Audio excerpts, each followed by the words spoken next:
బులెటిన్లో మనం breaking news చూస్తున్నాం. సంక్రాంతి సందర్భంగా హైదరాబాద్ నుంచి పల్లెబాట పట్టిన జనంతో రోడ్లపై వాహనాల రద్దీ పెరిగింది. విజయవాడ జాతీయ రహదారి హయత్ నగర్ నుంచి కొత్తగూడెం వరకు భారీగా ట్రాఫిక్ జామ్ అయింది. కూకట్పల్లి నుంచి ఏపీతో పాటు పలు ప్రాంతాలకు వెళ్తున్న ప్రజలు ఓఆర్ఆర్ మీదుగా వచ్చి పెద్ద అంబర్పేట వద్ద దిగుతుండడంతో ఓఆర్ఆర్పై కూడా భారీగా ట్రాఫిక్ స్తంభించింది. దీంతో ప్రయాణికులకు ఎలాంటి ఇబ్బందులు తలెత్తకుండా పోలీసులు ఎక్కడికక్కడ ట్రాఫిక్ను క్లియర్ చేసే పనిలో పడ్డారు.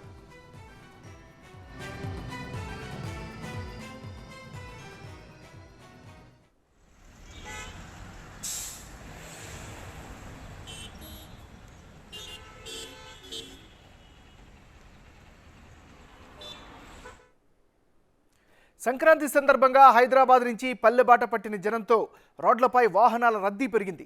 విజయవాడ జాతీయ రహదారి హయత్ నగర్ నుంచి కొత్తగూడెం వరకు భారీగా ట్రాఫిక్ జామ్ అయింది. కూకట్పల్లి నుంచి ఏపీతో పాటు పలు ప్రాంతాలకు వెళ్తున్న ప్రజలు ఓఆర్ఆర్ మీదుగా వచ్చి పెద్ద అంబర్పేట వద్ద దిగుతుండడంతో ఓఆర్ఆర్పై కూడా భారీగా ట్రాఫిక్ స్తంభించింది. దీంతో ప్రయాణికులకు ఎలాంటి ఇబ్బందులు తలెత్తకుండా పోలీసులు ఎక్కడికక్కడ ట్రాఫిక్ను క్లియర్ చేసే పనిలో పడ్డారు.